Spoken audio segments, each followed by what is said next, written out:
Good afternoon, everyone. Thank you so much to the zoo for having me here and hosting me for 3 amazing days. And thank you for everybody to come and listen to me today. I'm very impressed that in Poland there's people interested in Borneo and orangutans and elephants and clouded leopards. So, are you okay if I speak in English?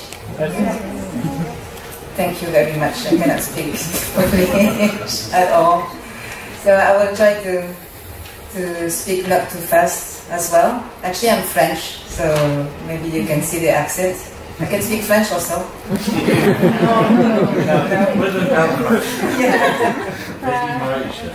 Malaysian, yeah. It feels really like Borneo here today. It's hot and rain.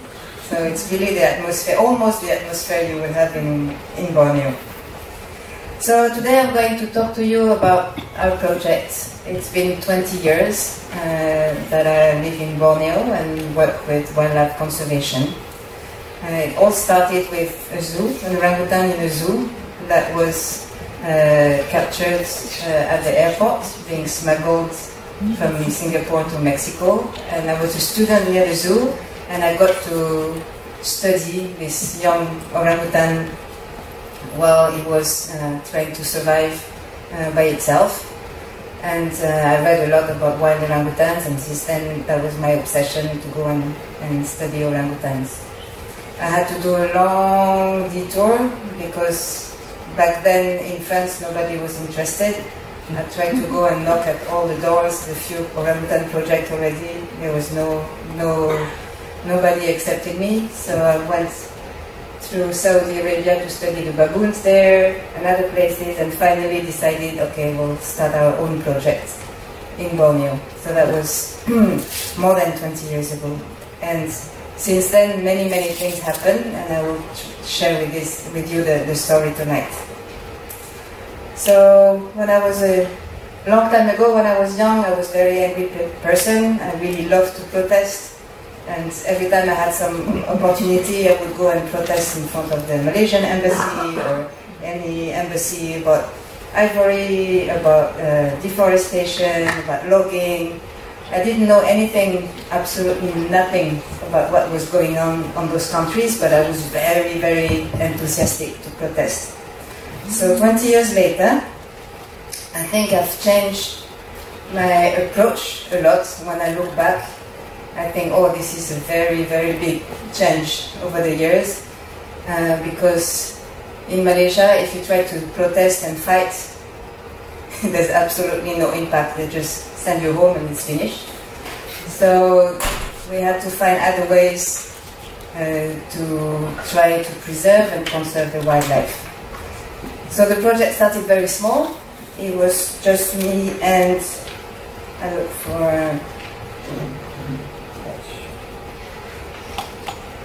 another French guy here, and we moved to a small village with our small baby and wanted to study orangutans. The idea was to go in the forest, spend our days taking notes, and like in the movies, go back and analyze the data. We did this a little bit, but very quickly we realized if we don't protect the forest, there will be soon no orangutan to study.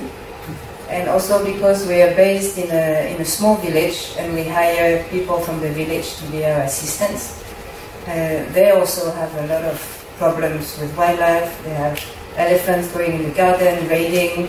There is a lot of problems with pollution, environment degradation. So slowly the project opened the scope to research to conservation. And at the same time, the team grew.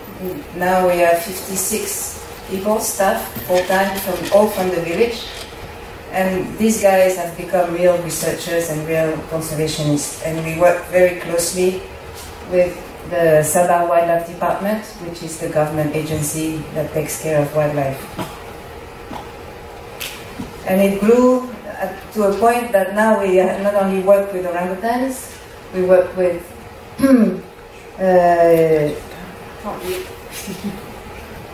we do wildlife service, Can you hear me if I speak like that? Yes. We need microphone.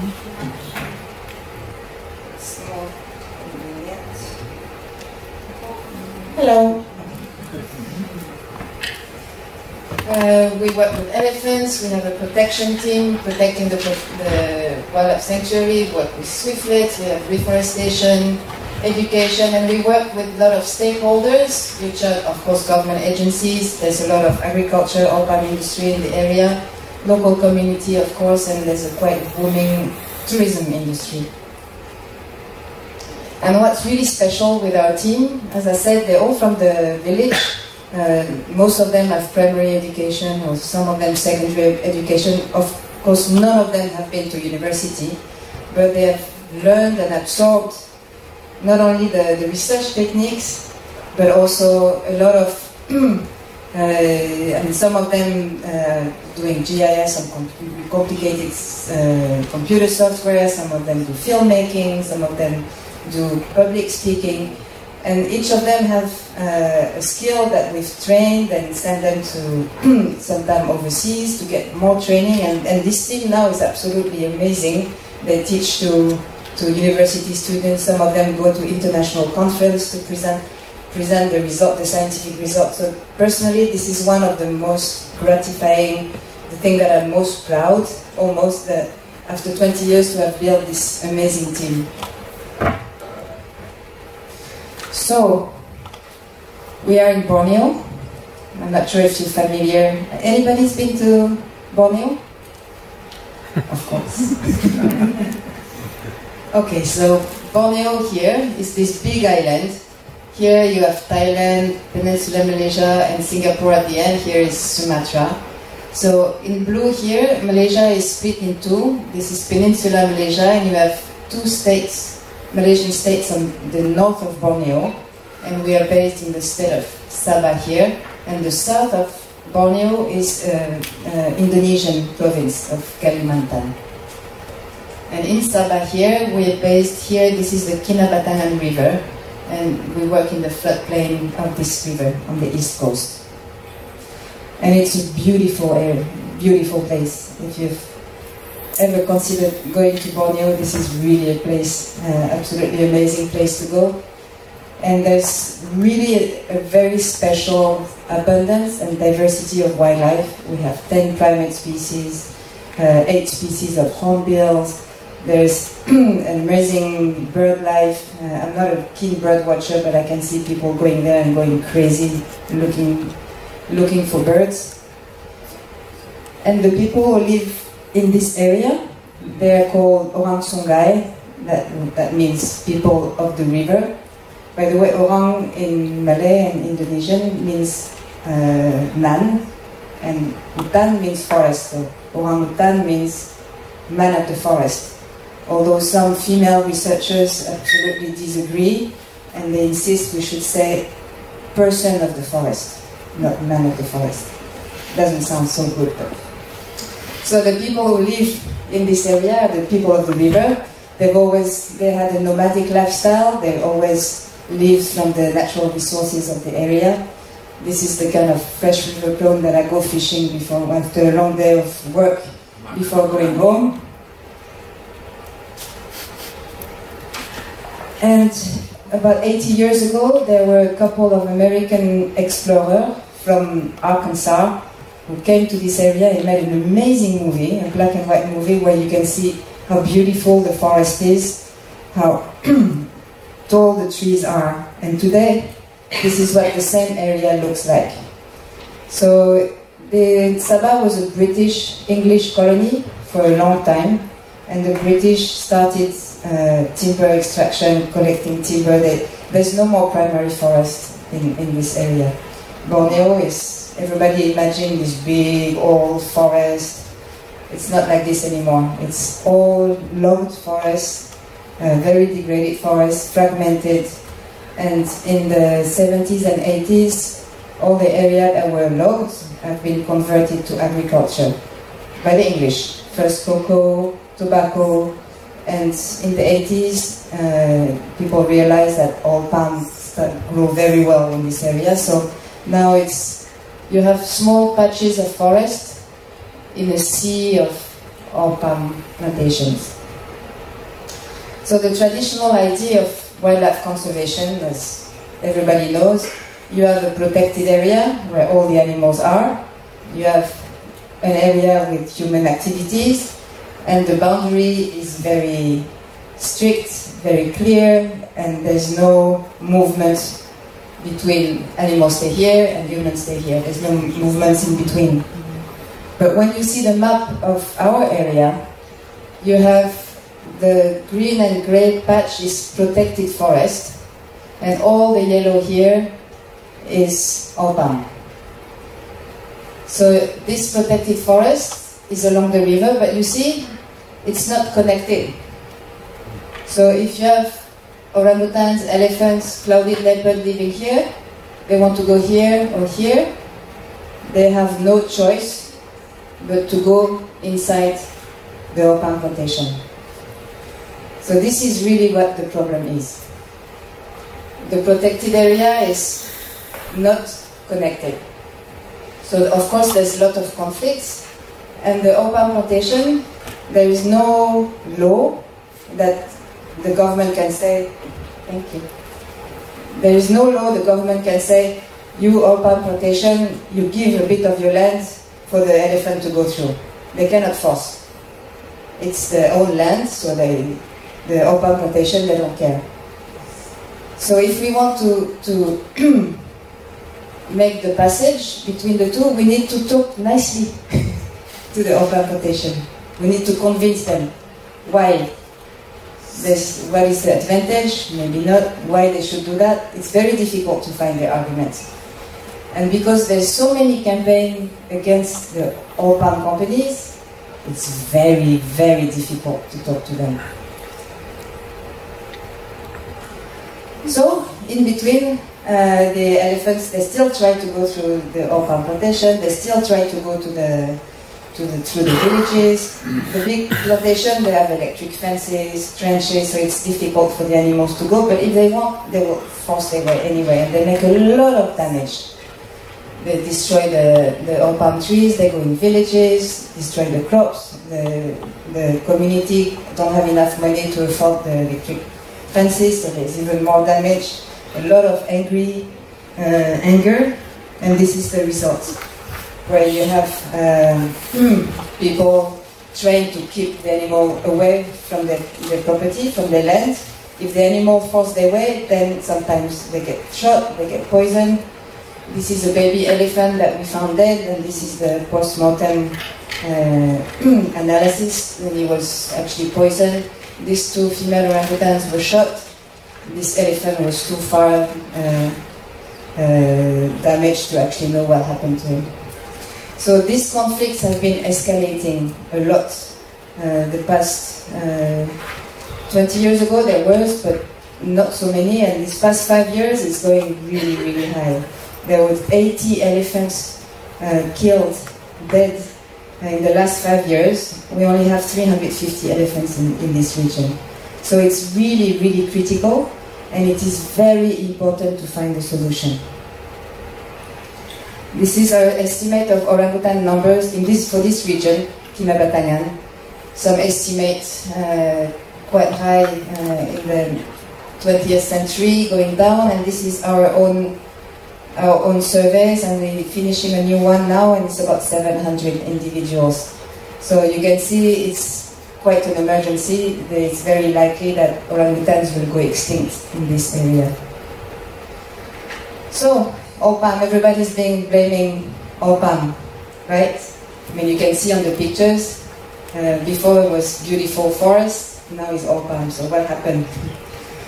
This tree actually, I mean, it's a tree, right? It's not evil, it doesn't have a motivation, it's the people who go and plant it. All palm actually is an excellent crop. It was imported by the British to Malaysia 200 years ago, and it's the British that started the commercial agriculture of all palm. Now the British are very upset, but still it's them who started. And this crop is actually absolutely extraordinary. So it's called the Malaysians call it the golden crop, because for the same amount of space, you can have much more production of oil than if you use any other crops. So it's actually a good crop. The problem is how people have been planting it. And as you know, probably, this palm oil, you find it in all sorts of products. About 50% of the products in your supermarket contain palm oil. So there's been a lot of campaigns against palm oil, beautifully created campaign, very shocking, very visual, going after Nestle a lot, but many other companies. And now recently there's a new issue about biodiesel, where the European government wants to ban palm oil to be included in biodiesel. So you see again, the communication is really good. I mean, it's really shocking. And many people really believe that palm oil is evil, is bad. And personally, I've seen in Borneo and Sumatra forests being destroyed for plantations. I mean, you've seen all the pictures of the smoking, deserted and places. But what you saw in my map before, my objective is conservation of orangutan. I want to find a solution, and I need to convince the oil palm plantation to set aside some land. So you can believe me, when the oil palm plantation sees that, and they see it all the time, they will never talk to me. Never. They think NGOs are really bad, they don't understand us, and that makes it very difficult to convince them. And the oil palm industry, all the Malaysian people actually, they think it's been a bit too much, and even the people in the street, they always see anti-Malaysia, anti-Indonesia, and they say, well, we have a country, we're a developing country, we need agriculture. If it's not oil palm, it's going to need to be something else. We cannot just stay back, like have no resources. How are we going to pay for our schools and our hospitals and our roads?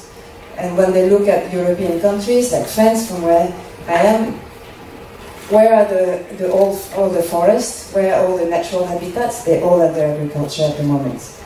Sabah has 30% of protected area. In the US, there's only 13%. Still, the US complains against Malaysia. So I'm not saying somebody's right and somebody's wrong. I'm just saying on a neutral point of view and try to see practically how to get a solution. And I know that really intense conflict is not leading to a solution. We need people to sit down, discuss, okay, this is how the situation is, this is what's the best way to go. I want to be very clear with you. I'm not saying that it's good if there's a big forest, cut it to an oil palm plantation, it's fine. No. I will go out and jump and protest in front of anything if that happens.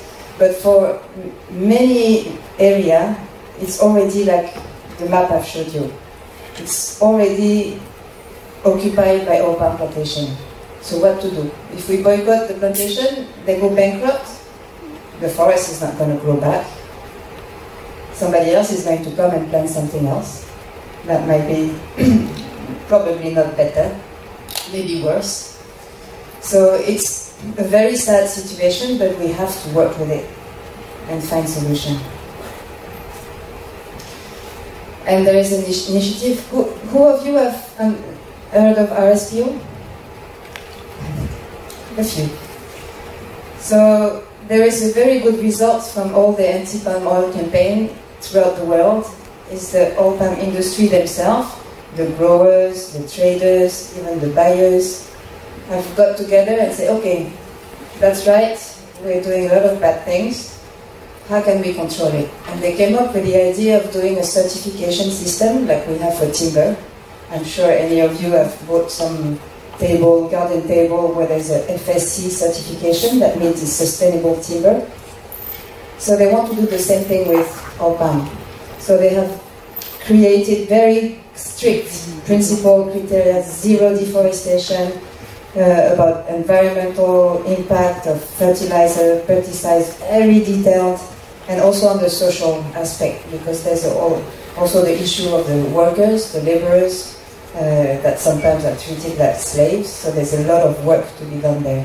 So it's an initiative from this palm industry, NGOs, governments, some zoos, many zoos actually are a member of RSPO, and get together regularly and try to design, finish design all the criteria, and now starting to certify. So maybe you can already see in your supermarket, if you see this logo, it means that the oil that is in this product received cause zero deforestation. It was there was a very limited amount and controlled amount of pesticides, fertilizers. The workers have this and this and that. So I really, if you're interested in the issue, I really recommend you go to the RSPO website. It's Roundtable for Sustainable Palm Oil. There's a lot of explanation. Of course, like every initiative, it's not perfect. It's just starting. There's a lot of criticism from organizations like Greenpeace. They think it's not going fast enough, it's not strong enough.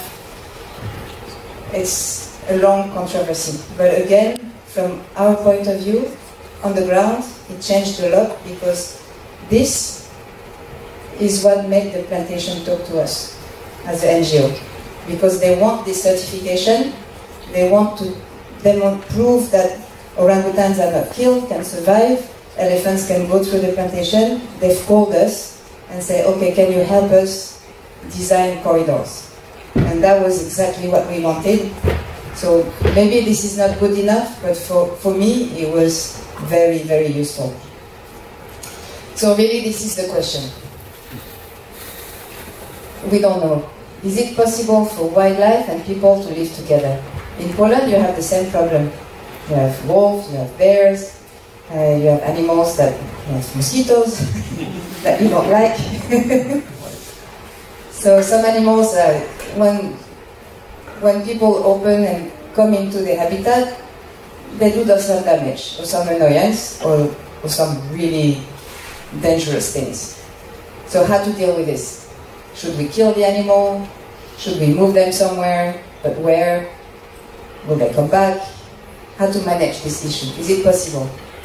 It's not only, it's everywhere in the world we have this problem. You see, you can read every day, everywhere in all the continents, humans and wildlife share the same place. Not the wildlife fault, humans came in, and now there's conflict. And this is really, I really want to explain why orangutans are going extinct. It's not so much the space or the amount of forest in my area, the amount of forest that has been gone. It is what is called in biology fragmentation. That means that if you have, for example, in my region we have 800 orangutan. If they live in one big forest, they will be fine. If the forest is big enough, there's enough food, they will be fine. I show these slides to politicians because you really have to be very clear so they can understand. So this is what I do, this is good. But if you have 800 orangutans in small islands in forest, in between a lot of agriculture, this is not good. And the reason is you have 40 orangutans here, 17, this 17 here, when they want to breed, to marry, they find a husband or a wife.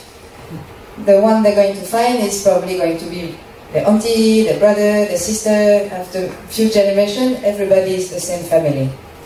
And they want to, the biology of orangutan is exactly the same as, almost, as people.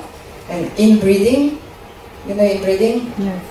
Is really, has huge impact. After 1 or 2 generations, many diseases come, they cannot reproduce, they become infertile. So they go extinct. So really what is threatening orangutans in our area is fragmentation, because they cannot move from one place to the other. So the solution is creating passage, corridor, and for the politicians, this is good. So this concept is very simple, but it's very hard for people to accept it, because politicians and open protection, they say, hey, you got your protected area, you have so many hectares of protected area, we have 30% of protected area in Sabah, what else do you want? So they don't understand that even if we have a lot, if it's fragmented, small islands, it's not going to work. And that means they have to sacrifice more area to make passageway. So now our whole project with different approach, we're trying to get to this result. So one of the team, they do what I wanted to do actually all my life, but there are 12 happy people who do that every day, go to the research site. We have about 25 wild orangutans that are habituated. They used to have people following them, so they don't care so much. And so they observe every behavior, what they eat, social interaction. It's really interesting, and I can talk about it for 3 days. But what is really interesting is to see how the orangutan is very adaptable. 20 years ago, all the orangutan experts were saying, orangutans, if it's not big primary forest, if it's fragmented, they're going to die. No more orangutans. So the government in Malaysia was very worried because they had some orangutans, and are they going to die? So this is why actually we started to do the research. And after 20 years, I can tell you, orangutans are much more flexible than people think. They can eat all sorts of new things. These forests were locked before, and now they're regenerating, so they're producing a lot of fruits and leaves. And in terms of food, orangutans are completely fine in this forest. It's not the food the problem, it's the space. So we field and all sorts of stuff here. And the government was not able to move them away. They were sitting on the protected area. It took 10 years. Finally they moved back, but the whole area was so compacted that vegetation didn't grow back. So this team of women came in 2010 and started the miracle, and this is what it looks like today. So the trees already, trees grow really fast in Borneo. I mean, they choose the fast-growing species first, and the slow ones go after that. And this already producing food. We have orangutans living there, and we start putting camera traps as well to see all the animals that recolonize the area. We have a lot of programs of education. This is very important here at the zoo. Any zoo, it's very important to teach the children and give them an idea of the importance of wildlife conservation, nature. So we have this program that all over the States, every year there's about 10,000 children that follow the program in the schools, but also in the field. And it's been very popular, so we have a very high demand from all the schools from the country. And we try to work with communities as well. This is a beautiful place for ecotourism. I'm sure you've all seen where places where ecotourism can go very bad and actually destroy not only the environment but the actual society of the community. So we have to be very careful to develop a tourism that is very responsible and where the community itself is very proud and in control of what's going on. But if you have a chance, there's a really nice homestay in this area. You will enjoy it. So basically empowering, working with the community has been really the key to what we've managed to do. It wouldn't have been otherwise. Personally, I feel more like a facilitator. The work, the decisions are made with people from the community, and they say, okay, we'll do this great project, and here I go to Europe and try to find funds. That's my job. And also all the mediation with government, urban plantation is something that maybe I feel comfortable to do, but all the groundwork, the fieldwork, the research is done by this team, which is absolutely amazing. And if you're not too tired, I'll talk a little bit about our collaboration with urban plantation. I understood that it's a point of interest maybe for you around here. So, as I told you, when I arrived in Borneo 20 years ago, I was really urban plantation, bad people, evil. I wouldn't even look at them. Then I realized, oh, we need to engage them and ask them to let elephants go through. So I started to knock at the door, and no way to get in. And still, not until now, the majority of urban plantation, NGO, no. And really, no. I mean, you would see the ideas there, the same way that NGOs say crazy things about urban plantations, they eat with children or something like that.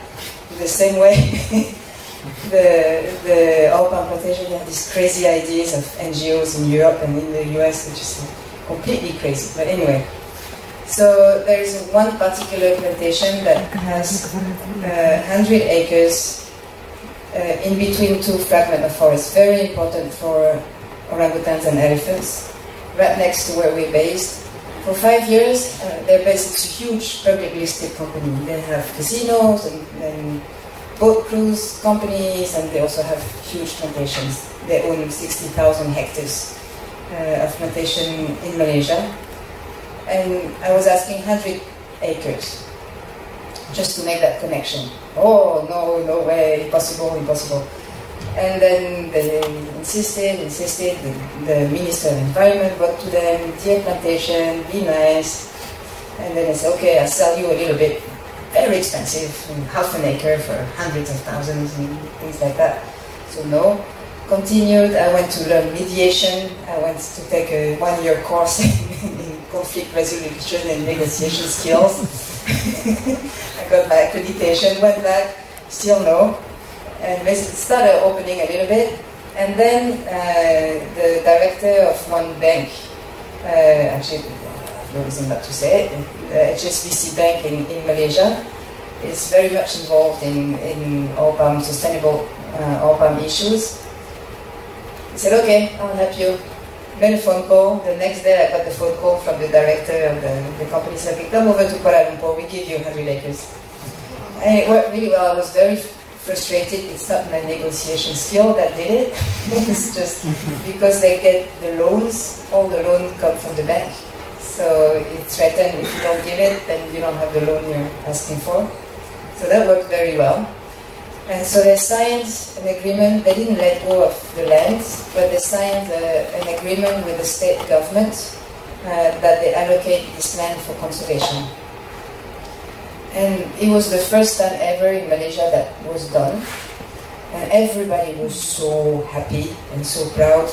You see, the minister is so happy, the plantation is so happy. And they got a lot of publicity, they're saving the wildlife and everything. So of course it feels a bit sad because it's only 100 acres and they get all this publicity. But on the other hand, a year after, they're calling me and say, okay, what's next? We're doing more. So, and other plantations start saying, oh yeah, that was really cool. I want to do that. And come to our place and we want to survey. And now we have every day, we have plantations, small or big, who ask us to come do wildlife surveys. Where is the interesting place for wildlife? And it just completely changed the relationship. There's a lot of talking before something concrete, real happens. It takes a long time, but the relationship changed completely. And it's also because our organization is trying to get the very clear ethics. When we do anything with the urban plantation, we never get any money. Not one cent, because consultants, when they go and do the wildlife survey or anything in the plantation, they charge a lot of money. They think, oh, this plantation is very rich, I'll charge them. And of course, it's not the same relationship. And also, we want to be very clear. There's so many researchers with a white blouse you see in the promotion for Orban company. Maybe you see documentary, a guy with a white blouse and say, oh, Orban is the best, I've done the research and it's the best. There's a lot of propaganda also in this sense, so you have to be very careful not to be taken for one of those. So no, we're not paid by the Orban industry, we're just trying to not abuse them, but get an agreement where they actually do what they should be doing, happily, and smile. And the great thing is the community is paid by the Orban plantation to replant native trees in between the Orban tree, which is very symbolic. So this is the area with the Orban, and all the plantation workers come together sometimes on their days off, actually, voluntarily, and help planting thousands and thousands of trees. So it's become, the workers actually are really, really happy to get involved. They know the orangutans that start moving in, they give them names. So it's been a great collaboration. But it's not enough. It's just a demonstration that it is possible at the small scale, but we want more. And this is where we've been very lucky in meeting one Orban company that is quite different from all the other ones we've seen before. They actually met us. And they were saying, okay, we have a feeling that all these fences for elephants is actually annoying the elephants and is making them angry, and that's why we have all this damage. And they kill also so many palm trees. And so, I think we want to remove, they said that, I think we want to try to remove all our electric fence, let the elephant in, see what happens. And that that was a year ago. I would never think that an Orban plantation would take that risk, because elephant can kill thousands and thousands and thousands of trees.